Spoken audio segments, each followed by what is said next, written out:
Hey there, it's Derek here from Pacific Coast Auto in Japan, in the port of Japan today because it is almost Christmas and we're shooting this right before the Christmas break, so all cars are coming here to be reported on instead. Here, a 1995 Toyota Hiace. This is a KZH106, which is a four-wheel drive, 3-liter turbo diesel minivan, 182,000 kilometers. Lovely 3-liter turbo diesel engine. Switch this off for now, and we'll take a look at the condition of the vehicle, compare it to the auction inspection sheet. This one, of course, bought from auction, like all of our cars. Shipping this one over to Canada. Cool. A lot of these Hiaces, this generation of Hiace, they end up going to the USA because they're very, very popular there. In Canada, you can import that generation of Hiace. And then this one here is the older one. Now, if you do import this to Canada, then you can rub your hands together in anticipation for selling it to someone in the USA, because the prices would probably be higher there. They are a fantastic car. I don't really know exactly how they compare, because I got more experience with these ones, and they are great. I don't have as much experience with the later model ones. These ones feel a lot more comfortable inside, though, than the newer ones, which tend to be a little bit more industrial. I think the Toyota Alphard, yes, we have one. A Toyota Alphard took a lot of the sales away from the Hiace. And so this minivan over here is very, very popular in Japan and came out at around the same time as that Hiace over there came out. Anyway, this is a report on this Hiace. Let's not get too confused here. And yes, if you have a chance to buy or own or even drive one of these, you should take it, because these are fantastic vehicles. So this one comes from 1995. It's a Hiace four-wheel drive super custom limited triple moon roof version with four-wheel drive, auction grade 3.5, both interior and exterior grade RC. 182,872 kilometers. Seems like a little bit higher, but these are very reliable vehicles. I like to tell people that the Hiace and Land Cruiser are roughly equivalent in terms of build quality. And so compared to your average car that is generally worth about 15 years, your Hiace or Land Cruiser are generally worth about 25 years. So you get an extra 30% of life out of them compared to your regular car. Okay, sales points here. The engine is a 1KZ version. It has sunroof, 3 of them, and was still registered at the time that we bought it. It was registered until 2023 August. And yes, here in Japan, you have to get your car re-registered every 2 years, including inspection and fixing anything that won't pass the inspection. Hence why a lot of the cars here are in better condition than many countries worldwide. Okay, the report here, it says windshield rock chip. This is nothing that we typically have to worry too much about. I'll have a quick scan over here to see if I can find it. And oftentimes I can't, because a windshield rock chip is usually about 0.5 millimeter or so in size. Can be a little bit bigger sometimes, but usually it's nothing to worry about. Absolutely not a crack that goes completely through the glass. Okay, aftermarket wheels. There's actually a problem with the wheels. I'll get to that in a second. Rear wiper is missing. Winter tires on it. Actually, only winter tires on the fronts. Small scratches, small dents, and paint fade on the car. Now, the car is wet right now. It can be a little bit harder to discern where the paint fade is. Everything that I can see here in person, it looks pretty good. I don't really see the paint fade. There is a bit of fade on the top of the grille here and in some of the teeth of the grille. I don't know if those are called teeth or not. And then looking here, we have a replaced back fender, a cracked tail light, the spare tire is missing, and it says cloudy headlight, but in all honesty, it's not really that cloudy. Okay, that's probably everything for the sheet, so let's take you once around the car. And I'll explain the tires problem. For whatever reason, they decided to put not only the wrong size tires on this, it's supposed to be a 215/70 R15. But these are a 195/65 and a 185/65 winter tires and summer tires. They don't really do the all-season tires so much here in Japan. It's mostly winters and summers. Four-wheel drive cars, you can't do that on. For obvious reasons, the circumference is different, and then the car expects them to be the same. And that means that you're going to be traveling at a different speed, front and rear. Now, I drove it around the lot here. I didn't notice any issues. The transmission shifts nice and smooth. No sounds, no concerns that I can see. But you're going to want to get those tires changed as soon as you can so that you don't put any excessive wear on the drivetrain. You also need to change the tires because there's no tread on front and rear. So unfortunately, it means that they have either been on there for a long time or they came as a used tire. And it might actually be the latter. The fact that only 2 of them are winter tires on the front 2 and the rear 2 aren't winter tires, it kind of leads me to believe that used tires was within the budget for that type of person. Just an assumption. I'm I might be wrong about that. Okay, looking at damages. Going down here, it's quite good. The decal is pretty bad basically everywhere. You see how it has those mini cracks in it and a little bit of a different color in some places. And then there is like a little dent right here. That's about it. And then maybe this panel's not as glossy as it could be, but that's something that you can fix up with a good polish or something like that. Okay, I'm not sure how it happened, but both of the door mirrors were attacked by Wolverine or something. They have scratch marks there. Or like a cat was trying to hold on. This one's a little bit shaky. And it doesn't electronically fold, so the gear inside is probably broken. The other one does. A little bit of a scuff there as well.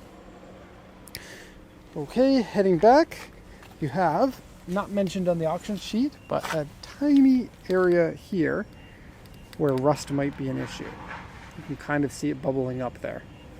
This here is just dirt. Okay, now the rest of the car, I didn't see any corrosion problems. There's also a little bit of rust in here. The underside is looking pretty good from what I can see. I took 8 pictures of the underside and took a peek under there with my own, 9 pictures on the underside. And I saw with my own eyes, I couldn't find any areas of anything more than some surface rust. And I'll show you what I mean by surface rust. This area up here, that frame leg, you can see the rust in it. Now it might look worse than it actually is, as long as you're not poking fingers through. That rust is usually, a tenth of a millimeter thick, and you can just brush it off and then repaint it so it doesn't rust again.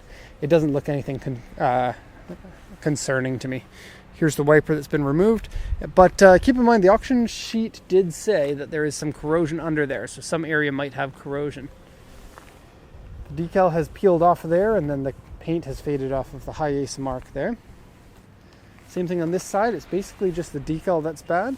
And then all your typical places like the sills here, the inside of the fender well, and for this Hiace, this generation of Hiace particularly, this area here, they're prone to rusting. I've checked in all of the regular rust places for the Hiace, and there is no issue. So, looking pretty good. It's always a risk if you're buying a car that says corrosion on the auction inspection sheet. This one here, I think it's a bit of a win. Looks like this is a little bit, something's going on with the headlight. Okay. Oh, and yeah, the cat was on this side of the mirror too. To the interior here, let me just pull that key out so it's not beeping at us. It has a different interior than what I'm used to. This interior pattern, maybe it was an optional one that you got a little bit of wear here. Okay. It has those lovely seat covers that are only on the back half and are made out of lace. They're kind of a gentleman's seat cover here in Japan. Often seen in a taxi or in kind of cars that are popular with those 65 years old and older.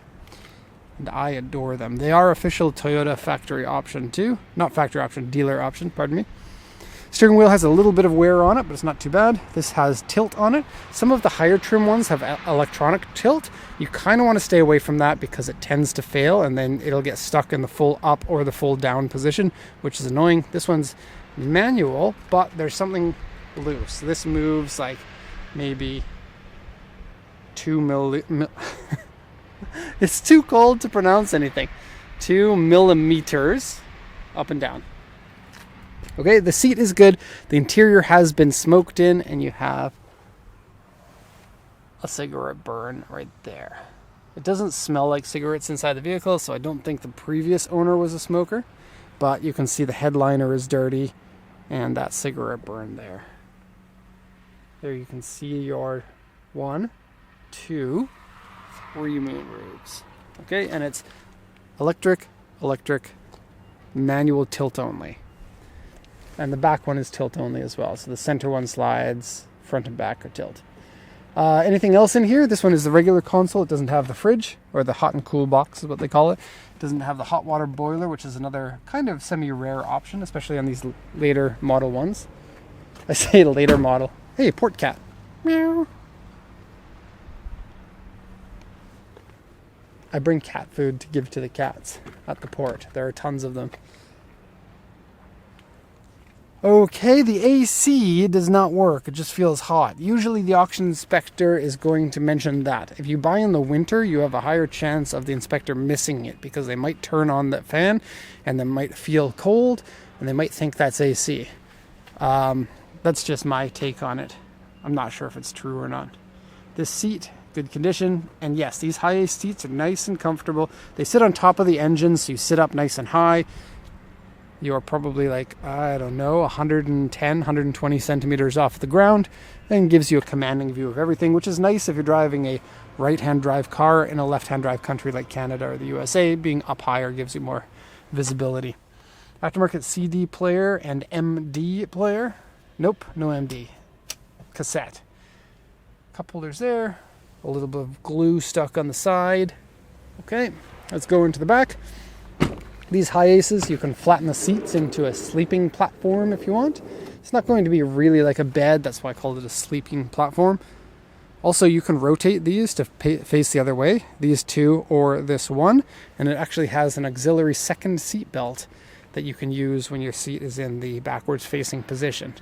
When you're in the forward facing position here, there are 3 different settings for how far the seat is away from the hump. This is in the full back position at the moment, and it gives you enough leg room that you can sit here and then put your legs up on the transmission hump. It's quite a comfortable position to be in. This one doesn't have the center console. There is a version that has more comfortable seats than this, but these ones are also very, very nice. You're missing the center headrest, but you had to I believe you had to option that if you wanted it, because otherwise it just kind of gets in your way of your vision. Full power curtains, almost all the way around. You're just missing the optional one that goes between here. Most of them don't have it. Okay, and it is push a button and the curtains go, but before you use it for the first time, I recommend that you clean out the runners, because over 25 years they get dusty and you don't want to ruin those curtains. The motors aren't that strong, I think. The back seats, I believe, are in the full forward position of, I think, multiple positions. I think you get like 7 or 8 different positions with this back seat, and I think it's in the full front. Let's have a peek. No, it can come forward a little bit more. Okay. There was a surprise in the back. I'm excited to show you. It was somebody's birthday. A mini pouch by My Melody. Birthday present. Okay, and yes, you got the full seat covers in the front and the back too. Okay, let's just close this. I'm not sure why, but you have 2 pieces of tape up here. AC controls up here, and heater controls right here. Not sure why they didn't put those all in the same panel, but whatever. Back door. Okay, that is probably about 6'1" in the air. So, this much more than 5'10". Okay. With the seats full forward, you get tons of space in the back. There is some rust from some metal box that used to be in here. Okay. And happy birthday to you. Either somebody's 18th birthday or 81st birthday, or it was somebody's first birthday and 8th birthday, and it just happens to be on the same day. Birthday lunch was broccoli and carrots. And the carrots, and I'm not sure if you can tell, but it's been cut in the shape of a flower, which is popular here with obentos for children. So somebody's obento was eaten in here, and I don't know why I did that. I'm touching the napkins. I'm not going to put those fingers in my mouth. And this one has the optional tonneau rack, brackets, but no actual tonneau piece that goes across here. It was just an option, but not that great of an option, because in order for it to be really useful to hide anything in here, those seats have to be in the back position fully, and it is a flimsy, easy to damage little support piece, I guess, or shelf or tonneau cover or whatever. Anyways, close that up, and we're at the end of the video. So if you're happy and you know it, then say that you're happy or whatever. Anyways, that's the end of the video. Thank you so much for watching, and have a nice day.